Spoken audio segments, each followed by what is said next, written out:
Most men over 60 don't realize that the way they drink water, yes, plain old water, could be the underlying cause of weak erections, low vigor, and dropping testosterone levels. It sounds crazy, I know. How could something so simple lead to such big problems? But after helping thousands of men over more than 20 years of clinical practice, I can say with confidence the issue isn't always age, it's daily habits. And one of the most overlooked habits is how and when you take in water. I'm Dr. Jane, a medical doctor graduated from USP, with a specialization in nutrology from the Federal University of São Paulo. With over 20 years of experience in men's health and as a researcher in the andrology department, I've dedicated my career to this. I've seen men aged 60, 70, and even 80 walk into my office hopeless, convinced their best years were behind them. Time and again, I've witnessed how small adjustments, like changing the way they hydrate, can bring back energy, performance, and confidence in ways they never imagined. What if I told you that even mild dehydration can make your blood thicker, slow your circulation, lower your testosterone, and spike stress hormones, making it harder to get and maintain a firm response? And what if the solution wasn't in a pill, but in a glass of water used the right way? In this video, I'll share 8 science-based secrets about the link between water and male performance that many older men wish they'd known years ago. These are the same tips I give my patients every day in my São Paulo clinic. And toward the end, I'll reveal a little-known morning technique that takes just 7 seconds and, when paired with proper hydration, improves blood flow and bedroom performance. Keep watching.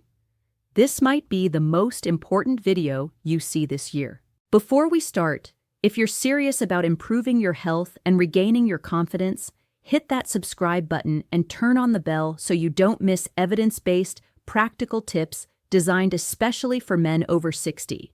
And if this video feels helpful, write 1 in the comments. If not, write 0 so I know how to better support you next time. I'd also love to know which state in the US or part of the world you're watching from. All right, let's dive in. The first thing we need to talk about is blood flow, because without it, performance suffers. And what most men don't know is that blood is mostly made up of water. That means if you're even slightly dehydrated, your blood gets thicker, slower, and harder to circulate.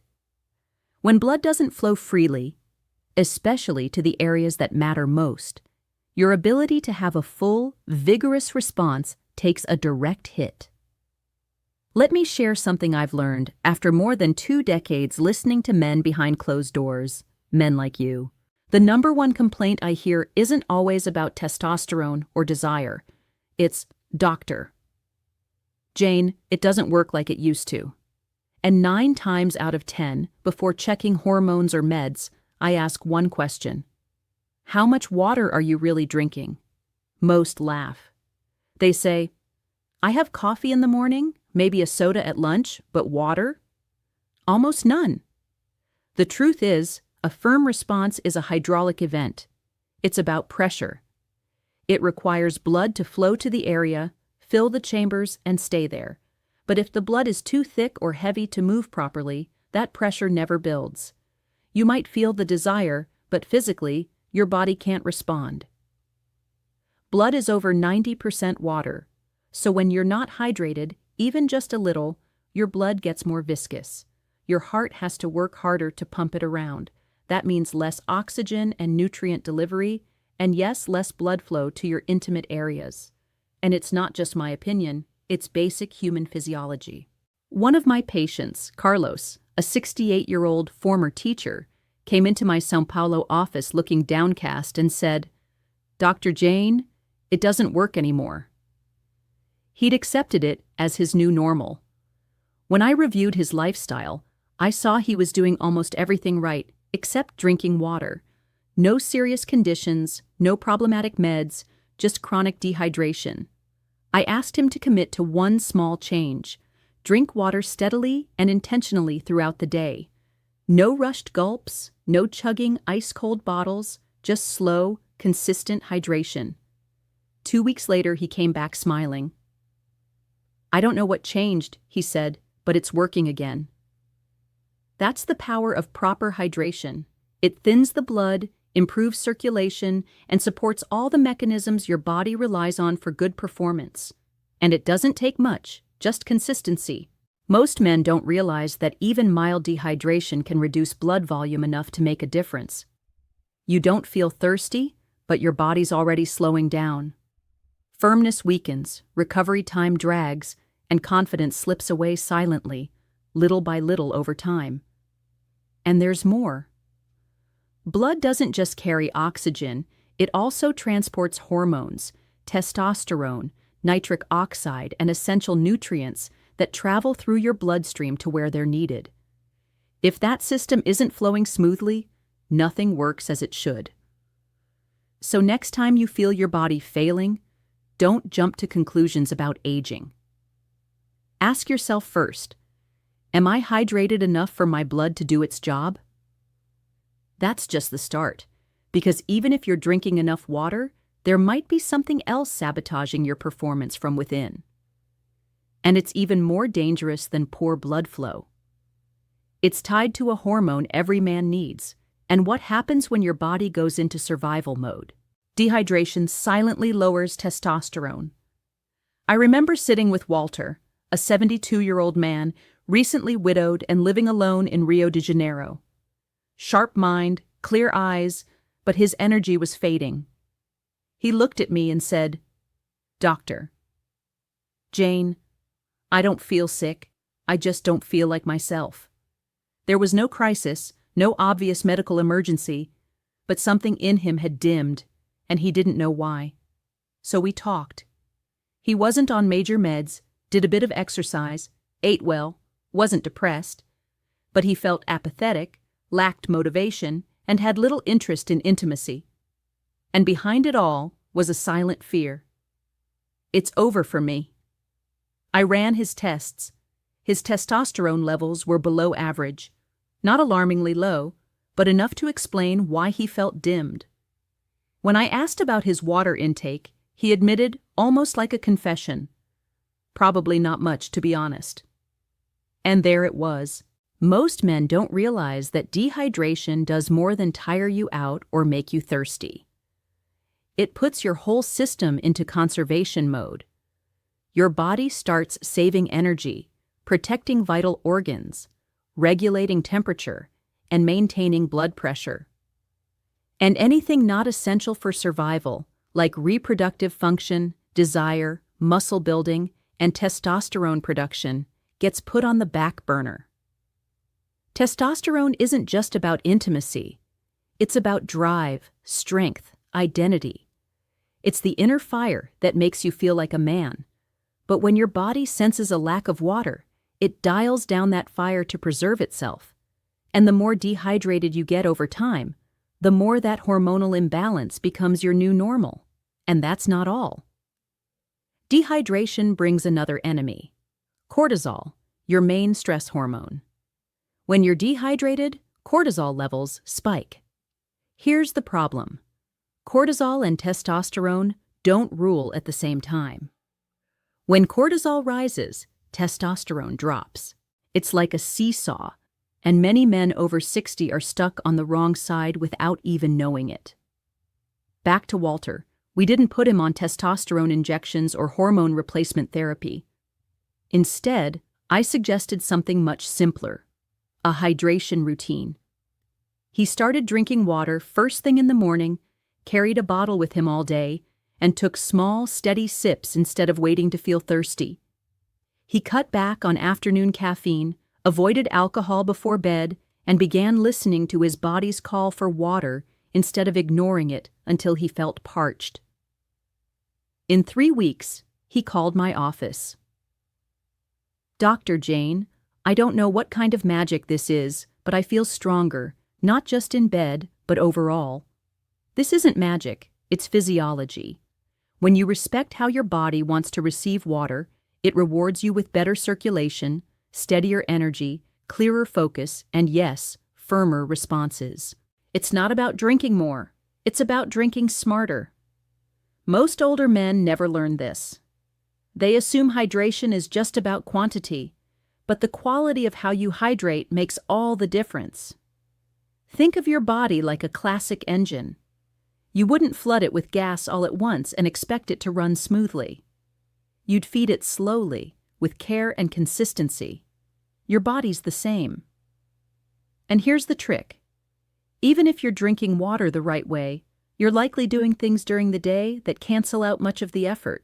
Little habits that seem harmless but are sapping water from your system and undermining your progress.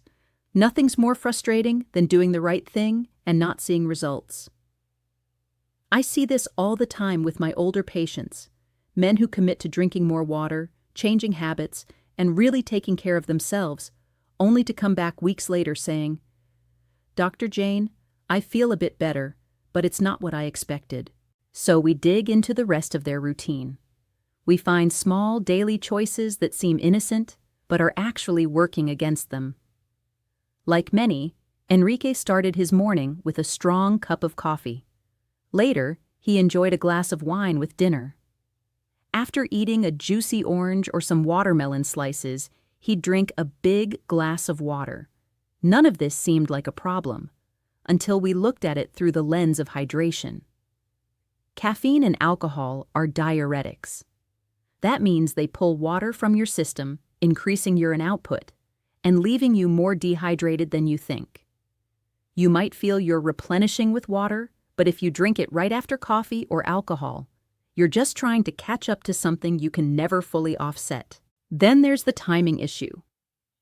Drinking water right after eating water-rich fruits like oranges, grapes, or melons can dilute digestive enzymes and cause bloating.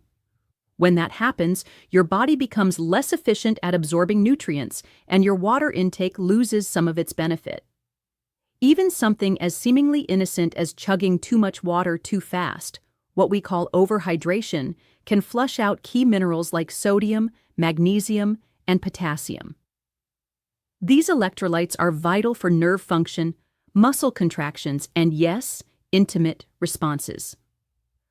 Once Henrique understood, we made a few subtle tweaks. He started spacing his water intake more intentionally, drinking before meals instead of after fruits, cutting back a bit on coffee and wine, and adding a pinch of sea salt to his morning glass to help retain essential electrolytes. In just a few days, he told me, "Doctor Jane, it's like my body finally got the message. I feel balanced, like I'm working with it, not against it. Sometimes the solution isn't doing more. It's eliminating the subtle things that silently sabotage your efforts. When you remove those hidden mistakes, the benefits of hydration start working in your favor, almost like flipping a switch inside you." Now, I want to share a simple 7-second morning habit that works in harmony with proper hydration to unlock real, lasting performance. Over the years, I've come to believe that the first minutes of your day can shape everything, from your energy, mindset, and body function. And especially after 60, those first moments matter more than ever. And while hydration is the foundation, there's a simple habit I share with my patients that takes it to the next level. It takes just 7 seconds, and when done consistently, can awaken something inside you that might have been dormant for years. Gilberto, one of my long-term patients, was 71 when he came to me. He followed the hydration plan religiously. Room temperature water, spaced throughout the day, avoiding icy drinks, steering clear of dehydration triggers. And that helped. His energy improved, his mood brightened. But something was still missing. He said, "Doctor Jane, I feel good, but not great, like I'm almost there." That's when I taught him the 7-second morning trick. It's not complicated and requires no equipment, just you, your breath, and your intention. The technique is simple. A slow, deep inhale through your nose, hold it for a few seconds, then exhale gently through your nose again. This stimulates the release of nitric oxide, a natural molecule your body produces that acts like a switch for blood flow. It tells your blood vessels to relax and open up, allowing more oxygen-rich blood to reach every part of your body, including the one you're probably thinking about right now. Most men over 60 have declining nitric oxide levels. It's one of the reasons blood flow weakens with age, even if your heart stays strong.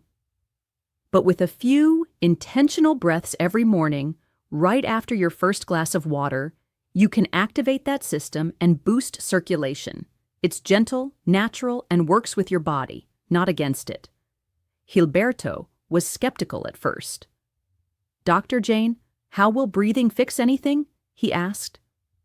I smiled and said, "Just give it 2 weeks." And he did. 2 weeks later, he walked in looking lighter, like a weight had been lifted off his shoulders. "Dr. Jane," he said, "I can't explain it, but I feel connected again. My body seems to remember how to work." That's what it's about. It's not about becoming someone you're not. It's helping your body remember who you've always been. If this video was helpful to you, leave a like and share it with someone who could benefit from this info. Next week, I'll reveal the full 21-day protocol that combines this technique with specific exercises to amplify the results even more. Until the next video. This is Dr. Jane, reminding you that vitality knows no age, it just needs the right care.